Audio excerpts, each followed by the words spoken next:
नमस्कार मित्रांनो, स्वागत आहे तुमचं एनजे अकॅडमीच्या आपल्या यूट्यूब चॅनलमध्ये। मित्रांनो, आपण समाज कल्याण भरतीसाठी अतिशय इम्पॉर्टंट, अतिशय महत्त्वपूर्ण असं चालू घडामोडी म्हणजेच करंट अफेअर्स या ठिकाणी पाहत आहोत।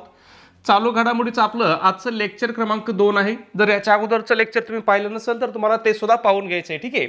आता आजच्या आपल्या लेक्चरमध्ये आपण काय केलेलं आहे तर महत्त्वाच्या क्रीडा घडामोडी या ठिकाणी पाहिलेल्या आहेत। तुम्हाला माहिती आहे की स्पर्धा परीक्षेचा अभ्यास करत असताना क्रीडा घडामोडी काय असतात, अतिशय इम्पॉर्टंट, अतिशय महत्त्वपूर्ण असतात, ठीक आहे। मग या ठिकाणी तुमचा जास्त वेळ घेणार नाही। पहिला प्रश्न बघूया, कोणत्या देशाने आशियाई चॅम्पियन्स महिला हॉकी स्पर्धेतील विजेतेपद पटकावले आहे? मग कोणत्या देशाने आशियाई चॅम्पियनशिप हॉकी स्पर्धा जिंकली आहे महिलांमधली? तर ती जिंकली आहे आपल्या भारत देशाने, ठीक आहे। म्हणजे या ठिकाणी आशियाई चॅम्पियन्स महिला हॉकी स्पर्धेचा विजेता संघ कोणता आहे? भारत आहे। भारताने ही स्पर्धा कोणाला हरवून जिंकली आहे किंवा उपविजेता संघ कोणता आहे? तर उपविजेता संघ चीन आहे, ठीक आहे। लक्षात ठेवायचं, विजेता विचारलं तर भारत, उपविजेता विचारलं तर चीन। हे दोन्ही उत्तर तुम्हाला लक्षात ठेवायचे आहेत, कारण परीक्षेच्या दृष्टीने दोन्ही गोष्टी काय आहेत, महत्त्वपूर्ण आणि इम्पॉर्टंट आहे, ठीक आहे। पुढचा प्रश्न बघूया, अतिशय महत्त्वाचा प्रश्न आहे, बघूया। पुढीलपैकी कोणी टाटा स्टील बुद्धिबळ स्पर्धेचे विजेतेपद पटकावले आहे? मग या ठिकाणी टाटा स्टील बुद्धिबळ स्पर्धा कोणी जिंकली आहे? तर ती जागतिक बुद्धिबळ विजेता मॅग्नस कार्लसन याने जिंकली आहे। खूप इम्पॉर्टंट आहे मित्रांनो, लक्षात ठेवा। याच्यावरती तुम्हाला परीक्षेमध्ये 100% प्रश्न या ठिकाणी विचारला जाऊ शकतो, ठीक आहे। पुढचा प्रश्न बघूया, दुसरा। कोणत्या वर्षी हॉकी इंडियाची भारताची पहिली राष्ट्रीय संस्था म्हणून स्थापना करण्यात आली होती? मग या ठिकाणी विचारलंय की हॉकी इंडियाची स्थापना कधी करण्यात आली, असं या ठिकाणी विचारलेलं आहे। मग ही स्थापना कधी करण्यात आली होती? 1925 ला करण्यात आली होती। आता तुम्ही या ठिकाणी म्हणता सर स्थापना 1925 ची आहे, मग याचा चालू घडामोडीशी काय संबंध? पण जर तुम्ही व्यवस्थित वर्ष पाहिलं तर हे कोणतं आहे? 1925 आहे। म्हणजेच हॉकी इंडियाच्या स्थापनेला किती वर्ष पूर्ण झाले आहेत? 100 वर्ष पूर्ण झाले आहेत। म्हणून ही गोष्ट काय आहे, अतिशय इम्पॉर्टंट आहे। आणि कोणत्या शहरामध्ये याची स्थापना झाली होती किंवा मुख्यालय होतं? तर ते इंदोर या शहरामध्ये। हे पण लक्षात ठेवा, कदाचित विचारू शकतात की 1925 साली हॉकी इंडियाची स्थापना कोणत्या ठिकाणी झाली? तर कोणत्या ठिकाणी झाली? इंदोर या ठिकाणी झाली। कधी झाली स्थापना? 1925 ला। याला आता किती वर्ष पूर्ण झाले? 100 वर्ष पूर्ण झाले आहेत। म्हणून हे काय आपल्यासाठी परीक्षेच्या दृष्टीने इम्पॉर्टंट आहे किंवा महत्त्वपूर्ण आहे, ठीक आहे। पुढचा प्रश्न बघूया, चौथा।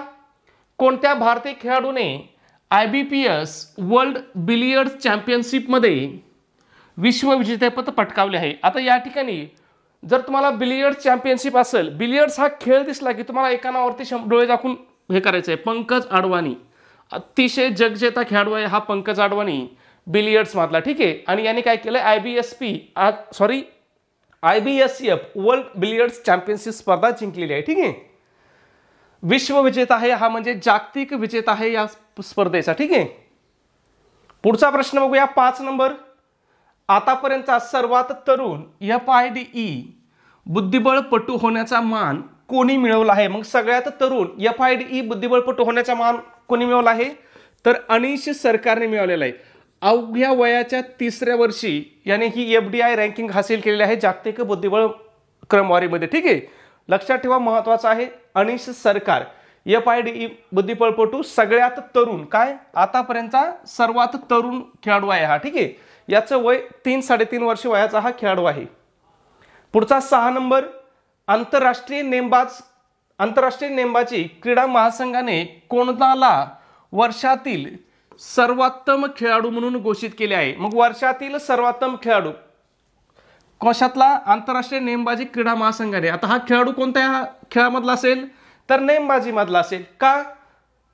तर जाहीर कोणी केलंय? आंतरराष्ट्रीय नेमबाजी क्रीडा महासंघाने केलेला आहे। मग कोणाला केलंय? लिu युकुन। आणि हा कोणत्या देशाचा खेळाडू आहे? तर हा चीनचा खेळाडू आहे। हा नेमबाजी मधला काय आहे? वर्षातील सर्वोत्तम खेळाडू म्हणून याला घोषित केलेलं आहे। महत्त्वाचं आहे, एक तर याचं नाव पण लक्षात ठेवा आणि हा कोणत्या देशाचा आहे हे पण लक्षात ठेवा। परीक्षेला दोन्हीपैकी एक तुम्हाला 100% विचारू शकतात, ठीक आहे। पुढचा प्रश्न पाहण्या अगोदर मित्रांनो एक छोटीशी पण अतिशय इम्पॉर्टंट, अतिशय महत्त्वपूर्ण अशी सूचना या ठिकाणी आपण समाज कल्याण भरतीसाठी अतिशय इम्पॉर्टंट अतिशय महत्त्वपूर्ण अशी टेस्ट सिरीज या ठिकाणी आपण पाहणार आहोत। मग आपल्या टेस्ट सिरीजचं वैशिष्ट्य काय असणार आहे, तर या ठिकाणी आपण तुमची TCS पॅटर्ननुसार संपूर्ण अभ्यासक्रमावरती आधारित अशी आपली ही टेस्ट सिरीज असणार आहे। मग या टेस्ट सिरीजमध्ये तुम्हाला काय भेटेल मित्रांनो, तर सगळ्यात महत्त्वाचं तुम्हाला 10 टेस्ट पेपर भेटतील।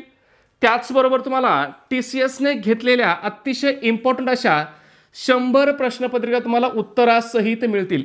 आता या ठिकाणी तुम्हाला TCSने घेतलेल्या प्रश्नपत्रिकेचा अभ्यास काय करायचा आहे, तर तुम्हाला माहिती आहे समाज कल्याण विभागाची परीक्षा कोण घेणार आहे, TCS घेणार आहे। म्हणून तुम्हाला TCSने घेतलेल्या प्रश्नपत्रिकेचा जास्तीत जास्त सराव करायचा। म्हणजे तुम्ही जर एवढ्या प्रश्नपत्रिका सोडल्या ना, तर 80% तुमचा अभ्यासक्रम काय होईल, या ठिकाणीच तुमचा कव्हर होऊन जाईल। ठीक आहे। त्याचबरोबर आपण आपल्या टेस्ट सिरीजवरती तुम्हाला फ्रीमध्ये अतिशय IMP अतिशय इम्पॉर्टंट अतिशय महत्त्वपूर्ण अशा नोट्स सुद्धा या ठिकाणी प्रोव्हाइड करत आहोत। मग यामध्ये कोणकोणत्या विषयाच्या नोट्स असतील, मराठी असेल, इंग्रजी असेल, गणित असेल, बुद्धिमत्ता असेल, इतिहास असेल, भूगोल असेल, राज्यशास्त्र असेल, ह्या सगळ्या विषयाच्या अतिशय इम्पॉर्टंट अतिशय महत्त्वपूर्ण अशा नोट्स तुम्हाला या ठिकाणी प्रोव्हाइड केल्या जातील। जर तुम्ही फक्त एवढ्या स्टडी मटेरियलचा जरी स्टडी केला तरी तुम्ही परीक्षेमध्ये 170 पेक्षा जास्त मार्क या ठिकाणी सहज परीक्षेमध्ये घेऊ शकता। ठीक आहे। मग ह्या सगळ्या मटेरियलची किंमत किती मित्रांनो, तर फक्त 250 रुपये किंमत आहे। परंतु त्यामध्ये सुद्धा विद्यार्थ्याच्या मागणीस्तव आपली जी ऑफर आहे ही आपली ऑफर आज सुद्धा चालू आहे। मग जर तुम्ही ऑफरनुसार आज जर टेस्ट सिरीज घेतली तर ही टेस्ट सिरीज तुम्हाला फक्त आणि फक्त 139 रुपयाला तुम्हाला ही टेस्ट सिरीज पडेल। मग हे 139 रुपये तुम्हाला कुठं पे करायचे आहेत, तर गुगल पे असेल, फोन पे असेल, या ठिकाणी आपला नंबर आहे 96 89 14 16 30। या आपल्या नंबरवरती तुम्हाला काय करायचं आहे, 139 रुपये पे करायचे आहेत आणि तुम्ही जे पैसे पाठवले त्याचा एक काय करायचा मित्रांनो, एक स्क्रीनशॉट काढायचा आहे आणि हा स्क्रीनशॉट मला व्हॉट्सॲपला शेअर करायचा आहे। व्हॉट्सॲपला आपला हाच नंबर आहे 96 89 14 16 30। तुमचा स्क्रीनशॉट मला व्हॉट्सॲपवरती मिळाल्याबरोबर तुम्हाला 2 मिनिटांमध्ये संपूर्ण स्टडी मटेरियल व्हॉट्सॲपवरतीच PDF स्वरूपामध्ये तुम्हाला काय केलं जाईल, प्रोव्हाइड केलं जाईल। ठीक आहे। व्हॉट्सॲपवरतीच तुम्हाला या PDF फाईल काय केल्या जातील, प्रोव्हाइड केल्या जातील। ठीक आहे। पुढचा प्रश्न बघूया, प्रश्न क्रमांक 7। ऑक्टोबर 2024 मध्ये पार पडलेल्या सॅप महिला चॅम्पियनशिप 2024 चे विजेतेपद कोणी पटकावले आहे। आता सॅप महिला चॅम्पियनशिप स्पर्धेचं विजेतेपद कोणी पटकावलं आहे, तर हे या ठिकाणी बांगलादेशने पटकावलं आहे। आणि या स्पर्धेचा उपविजेता कोण आहे, तर उपविजेता आहे नेपाळ। दोन्ही तुम्हाला लक्षात ठेवायचे आहेत, कारण परीक्षेमध्ये एक तर विजेता विचारला जाऊ शकतो किंवा उपविजेता सुद्धा विचारला जाऊ शकतो। ठीक आहे। त्याच्यामुळे दोन्ही आपल्याला महत्त्वाचे आहेत। आणि या स्पर्धा कधी पार पडल्या हे पण लक्षात ठेवा, ऑक्टोबर 2024 मध्ये या स्पर्धा पार पडल्या होत्या। म्हणजे आता मोस्टली याला काय झालं, 3 महिने झाले। ठीक आहे। पुढचा प्रश्न बघूया, 8 नंबर। पुढीलपैकी कोणी जागतिक टेबल टेनिस मालिकेत स्पर्धेच्या उपांत्यपूर्व फेरीत प्रवेश करणारी पहिली भारतीय ठरली आहे। मग जागतिक टेबल टेनिस स्पर्धेमधील स्पर्धेच्या उपांत्यपूर्व फेरीमध्ये प्रवेश करणारी पहिली भारतीय महिला कोण ठरली आहे, तर ती मनिका बत्रा ठरली आहे। खूप इम्पॉर्टंट आहे। का इम्पॉर्टंट आहे, तर ही पहिली भारतीय महिला आहे कशामध्ये, तर जागतिक टेबल टेनिस स्पर्धेच्या उपांत्यपूर्व फेरीमध्ये प्रवेश करणारी। त्याच्यानंतर या ठिकाणी तुम्हाला असा सुद्धा प्रश्न विचारू शकतात की मनिका बत्रा ही कोणत्या खेळाशी संबंधित आहे। मग ही कोणत्या खेळाशी संबंधित आहे किंवा कोणत्या खेळाची खेळाडू आहे, तर ही टेबल टेनिस या खेळाची खेळाडू आहे। ठीक आहे। पुढचा प्रश्न बघूया आपण, प्रश्न क्रमांक 9। पुढीलपैकी कोणाचा 2025च्या international tennis hall of fame मध्ये समावेश करण्यात आला आहे। आता टेनिस हॉल ऑफ फेम मध्ये कोणाचा समावेश करण्यात आला आहे, कधी, 2025ला, असं आपल्याला या ठिकाणी विचारलंय। मग ऑप्शन बघूया, मारिया शारापोव्हा, माईक ब्रायन आणि बॉब ब्रायन, आणि चौथा ऑप्शन आहे आपलं वरीलपैकी सर्व। मग या तिघाही खेळाडूचा समावेश काय करण्यात आलेला आहे, international tennis hall of fame मध्ये समावेश करण्यात आलाय। कधी, 2025ला। कोण कोण आहेत खेळाडू बघा, लक्षात ठेवा, मारिया शारापोव्हा आहे, त्याच्यानंतर माईक ब्रायन आहे आणि बॉब ब्रायन आहे। ठीक आहे। तिन्ही तुम्हाला नावं लक्षात ठेवायचे आहेत, कारण परीक्षेच्या दृष्टीने तिन्ही सुद्धा काय आहेत, अतिशय उपयुक्त अतिशय इम्पॉर्टंट आहे। ठीक आहे। पुढचा प्रश्न पाहण्या अगोदर मित्रांनो, जर तुम्ही आपल्या व्हिडिओला अजून लाईक केलं नसेल तर लगेच एक लाईक करून घ्या। चॅनलला जर सबस्क्राईब केलं नसेल तर लगेच सबस्क्राईबसुद्धा करून घ्या, कारण लाईक आणि सबस्क्राईब या दोन्ही गोष्टी काय आहेत मित्रांनो, तर त्या मोफत आहेत. ठीक आहे, या लाईक आणि सबस्क्राईब केल्यामुळे काय होणार आहे, तुमचा ज्याच्यामध्ये फायदा होणार आहे. काय फायदा होणार आहे, तर आपला उद्याचा जो नवीन व्हिडिओ येईल हा व्हिडिओ काय होईल, सगळ्यात अगोदर तुम्हाला पाठवला जाईल. म्हणून त्यासाठी तुम्हाला काय करायचं आहे, चॅनलला आपल्या लाईक आणि चॅनलला सबस्क्राईब आणि व्हिडिओला काय करायचं आहे, लाईक करायचं आहे. ठीक आहे, बघूया 10 नंबर प्रश्न. कोणत्या देशाने आंतरराष्ट्रीय T20 क्रिकेट स्पर्धेमध्ये सर्वाधिक 344 धावा करण्याचा विक्रम केला आहे? मग हा विक्रम कोणी केला आहे, तर ऑप्शन बघूया. झिम्बाब्वे आहे, अफगाणिस्तान आहे, गॅम्बिया आहे आणि इथिओपिया आहे. मग हा विक्रम कोणी केला आहे, तर हा झिम्बाब्वेने विक्रम केलेला आहे. T20 क्रिकेटमध्ये सगळ्यात जास्त धावाचा विक्रम. किती धावा केल्यात त्यांनी ते पण लक्षात ठेवायचं, 344 धावा केल्या आहेत. ठीक आहे, त्याच्यानंतर त्यांनी कोणाच्या विरुद्ध ह्या धावा केल्यात, तर गॅम्बिया या संघाच्या विरुद्ध त्यांनी हा विक्रम केलेला आहे. ठीक आहे, खूप महत्त्वाचा आहे, लक्षातच ठेवायचं. पुढचा प्रश्न बघूया 11 नंबर. कसोटी क्रिकेटच्या इतिहासात सर्वात जलद 300 बळी घेणारा गोलंदाज कागिसो रबाडा कोणत्या देशाचा खेळाडू आहे? आता जे कोणी क्रिकेट बघते त्यांना माहीत असेल कागिसो रबाडा कोणत्या देशाचा खेळाडू आहे, तर हा दक्षिण आफ्रिकेचा खेळाडू आहे. आणि यांनी कोणता विक्रम केला आहे, तर क्रिकेटच्या इतिहासामध्ये आतापर्यंत सगळ्यात जलद म्हणजे सगळ्यात कमी मॅचमध्ये त्याने काय केल्यात, 300 विकेट घेतलेल्या आहेत. मग तुम्हाला प्रश्न इथं असा सुद्धा विचारू शकतात की कसोटी क्रिकेटच्या इतिहासात सगळ्यात जलद किंवा सगळ्यात कमी सामन्यामध्ये 300 विकेट खालीलपैकी कोणी घेतले आहेत? मग या कोणी घेतल्या आहेत, तर कसिगो रबाडा किंवा कगिसो रबाडा यांनी घेतले आहेत. आणि हा कोणत्या देशाचा खेळाडू आहे, तर हा दक्षिण आफ्रिकेचा खेळाडू आहे. ठीक आहे, पुढचा प्रश्न बघूया 12 नंबर. राणी रामपाल संदर्भात योग्य विधाने ओळखा. कोणासंदर्भात, राणी रामपाल हिच्या संदर्भात आपल्याला काय करायचं आहे, विधानं या ठिकाणी ओळखायचे आहेत. आणि कोणते विधान ओळखायचे आहेत, तर योग्य विधानं. योग्य म्हणजे कसे, तर बरोबर असणारं विधान आपल्याला ओळखायचं आहे. मग पहिलं विधान बघूया. ती भारतीय फुटबॉल संघाची माजी कर्णधार आहे. विधान पहिलं चुकीचं आहे, मग पहिलं विधान चुकीचं आहे. ठीक आहे, दुसरं बघू. 2020 मध्ये तिला मेजर ध्यानचंद खेलरत्न पुरस्काराने गौरवण्यात आले. हे विधान बरोबर आहे. तिसरं विधान बघू. 2020 मध्येच तिला किंवा तिचा पद्मश्री पुरस्काराने सन्मान करण्यात आला. हे विधान सुद्धा बरोबर आहे. मग आपलं उत्तर काय येईल, ब आणि क दोन योग्य आहेत. मग या ठिकाणी पर्याय क्रमांक 2 आहे बघा, ब व क योग्य. मग आता तुम्हाला लक्षात ठेवायचंय हे विधान कुठं चुकलं, तर ती फुटबॉल संघाची माजी कर्णधार नसून ती काय आहे, हॉकी संघाची माजी कर्णधार आहे. ठीक आहे, लक्षात ठेवा, खूप महत्वाचं आहे. राणी रामपाल ही कोणत्या संघाची माजी कर्णधार आहे, तर हॉकी संघाची, महिला हॉकी संघाची ती काय आहे, माजी कर्णधार आहे. तिला 2020 मध्ये मेजर ध्यानचंद खेलरत्न पुरस्कार मिळाला आहे आणि 2020 मध्येच पद्मश्री पुरस्कार सुद्धा तिला मिळालेला आहे. ठीक आहे, दोन्ही पुरस्कार महत्त्वाचे आहेत, दोन्ही लक्षात ठेवा. दोन्हीवरती सुद्धा तुम्हाला प्रश्न या ठिकाणी विचारला जाऊ शकतो. ठीक आहे, पुढचा प्रश्न बघूया. प्रश्न क्रमांक किती आहे, 13 आहे. महिला T20 वर्ल्ड कप 2024 संदर्भात अयोग्य विधाने ओळखा. आता अयोग्य म्हणजे कोणतं विधान ओळखायचं आहे, तर चुकीचं विधान ओळखायचं आहे. ठीक आहे, याच्या अगोदरच्या प्रश्नामध्ये आपल्याला योग्य विधान ओळखायचं होतं, इथं अयोग्य ओळखायला सांगितलंय. म्हणून बाबांनो, प्रश्न वाचताना तुम्हाला व्यवस्थितच पाहायचं आहे की आपल्याला योग्य विचारलंय की अयोग्य विचारलंय. ठीक आहे, याच्यामध्ये गोंधळ होऊन द्यायचा नाही. बरेचशा विद्यार्थ्यांचा या ठिकाणी गोंधळ परीक्षेमध्ये झालेला आहे आणि मग हाताने जर आपला असा एक प्रश्न चुकला तर आपले 2 मार्क कमी होतात आणि आपले 2 मार्क कमी होणे म्हणजे कमीत कमी 4 ते 5,000 विद्यार्थी आपल्या पुढे जातात. ठीक आहे, त्याच्यामुळे अशी चूक होऊन द्यायची नाही.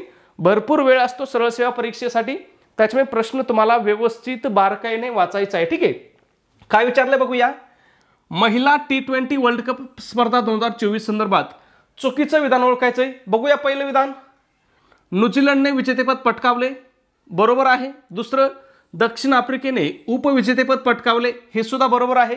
संयुक्त अरब अमिरातीमध्ये स्पर्धा पार पडली, हे सुद्धा विधान बरोबर आहे. मग या ठिकाणी चुकीचं विधान आपल्याला एक पण नाही. मग उत्तर आपलं येईल पर्याय क्रमांक 4, यापैकी नाही. हे सगळे विधान कसे आहेत मित्रांनो, बरोबर आहेत. मग आता तुम्हाला इथं 3 प्रश्न विचारले जाऊ शकतात, तिन्ही तुम्हाला लक्षात ठेवायचे आहेत. सगळ्यात पहिला प्रश्न विचारला जाऊ शकतो, महिला T20 वर्ल्ड कप स्पर्धा 2024 खालीलपैकी कोणत्या संघाने जिंकली, तर ती कोणत्या संघाने जिंकली किंवा कोणत्या देशाने जिंकली, न्यूझीलंडने जिंकली. ठीक आहे, त्याच्यानंतर इथे प्रश्न दुसरा विचारला जाऊ शकतो, महिला T20 वर्ल्ड कप स्पर्धा 2024 या स्पर्धेचं उपविजेतेपद कोणी पटकावलं? तर हे कोणी पटकावलं? दक्षिण आफ्रिकेने पटकावलं. त्याच्यानंतर तिसरा प्रश्न विचारला जाऊ शकतो, महिला T20 वर्ल्ड कप स्पर्धा 2024 कोणत्या ठिकाणी पार पडली किंवा याचा आयोजक कोण होता? तर कोण? संयुक्त अरब अमिराती म्हणजेच कोण? UAE ही काय होती? याची आयोजक होती किंवा या ठिकाणी स्पर्धा पार पडल्या. ठीक आहे. पुढचा प्रश्न 14 नंबर, पुढीलपैकी कोण 50 आंतरराष्ट्रीय गोल करणारी पहिली भारतीय महिला फुटबॉलपटू ठरली आहे? मग कोण आहे ती? कोण आहे ती? तर ती आहे बालादेवी. हिने काय केलंय? आंतरराष्ट्रीय स्पर्धामध्ये 50 गोल करणारी ही काय आहे? पहिली भारतीय महिला फुटबॉलपटू आहे. ठीक आहे.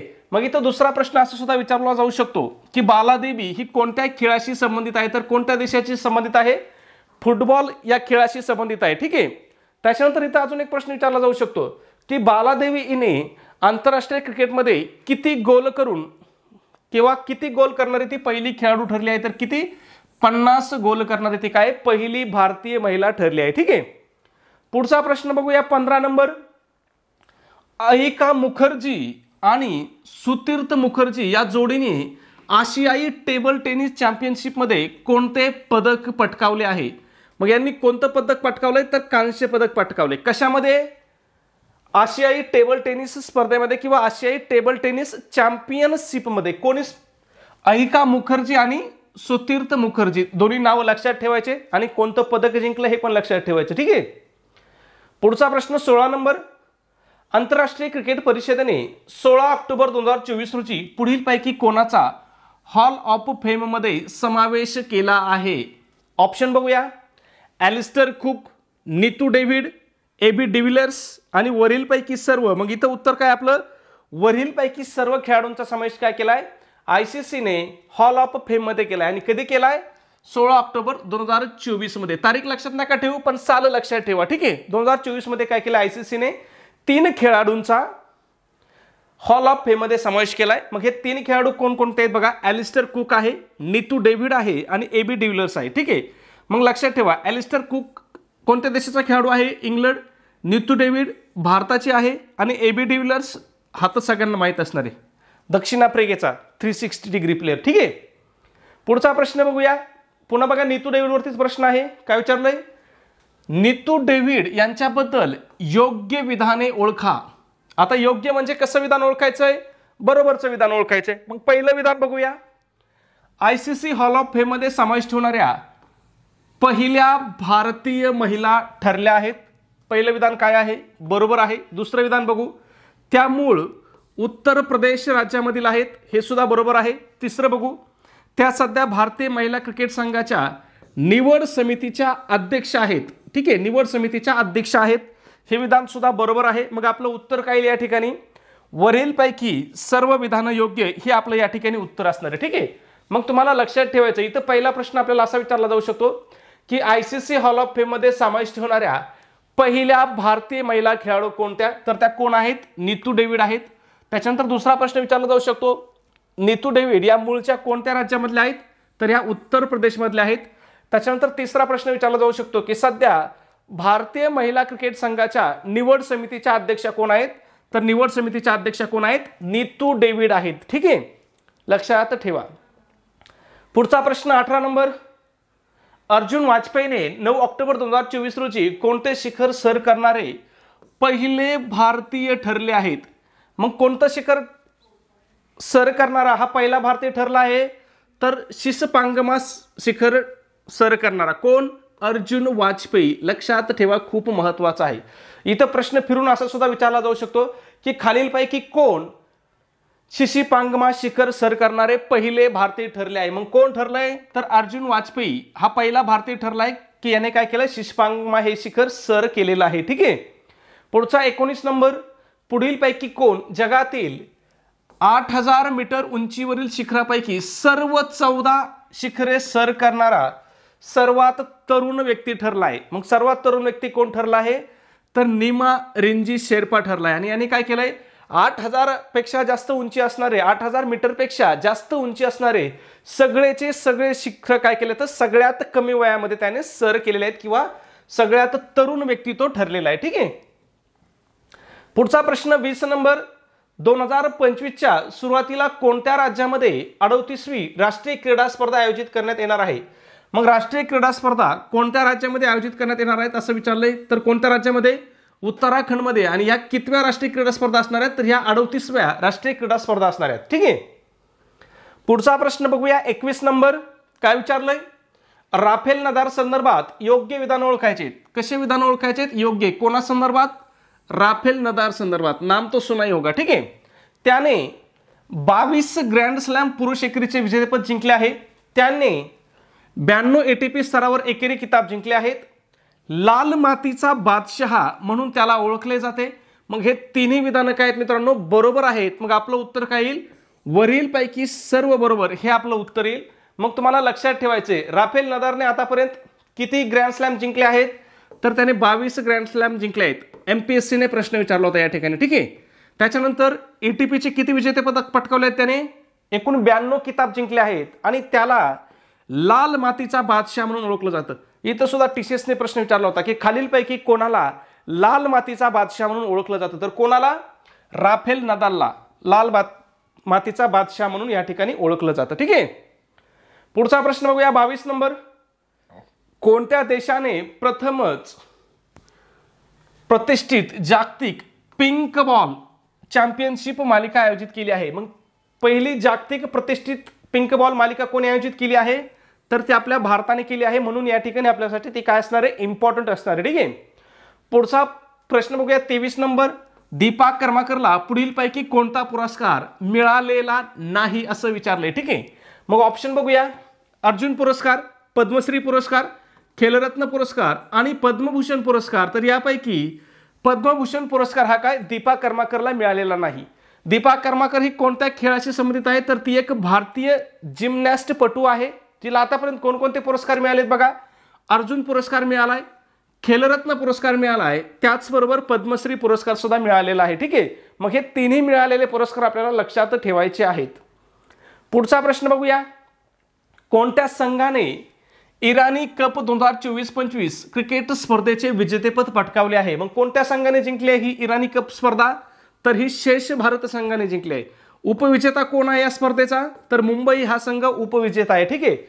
या ठिकाणी अजून एक प्रश्न विचारला जातो की तो प्रश्न म्हणजे इराणी कप ही स्पर्धा कोणत्या खेळाशी संबंधित आहे? तर इराणी कप ही स्पर्धा कोणत्या खेळाशी संबंधित आहे? तर ही क्रिकेट या खेळाशी संबंधित आहे. ठीक आहे. पुढचा प्रश्न 25 नंबर. खूप महत्वाचा प्रश्न. पुढीलपैकी कोणी सर्वाधिक जलद 27,000 आंतरराष्ट्रीय धावा करणारा फलंदाज ठरलाय? आता कोण असणार आहे हा? तर हा असणार आहे आपला किंग कोहली म्हणजेच विराट कोहली. सगळ्यात फास्ट किंवा सगळ्यात जलद काय केलं त्याने? 27,000 आंतरराष्ट्रीय धावा म्हणजे रन्स या ठिकाणी त्याने केलेले आहेत. ठीक आहे. पुढचा आणि आपला शेवटचा प्रश्न 26 नंबर. पुढीलपैकी कोण 50 आंतरराष्ट्रीय गोल करणारी पहिली भारतीय महिला फुटबॉलपटू ठरली आहे? प्रश्न वाचायचा, त्याचं उत्तर काय करायचं कमेंटमध्ये सांगायचं आहे. सबस्क्राईब केलं नसेल सबस्क्राईब करा. व्हिडिओ आवडला असेल तर प्लीज व्हिडिओला एक लाईक करा आणि आपला व्हिडिओ कसा वाटतो हे सुद्धा कमेंटमध्ये नक्की सांगत चला. ओके. धन्यवाद मित्रांनो.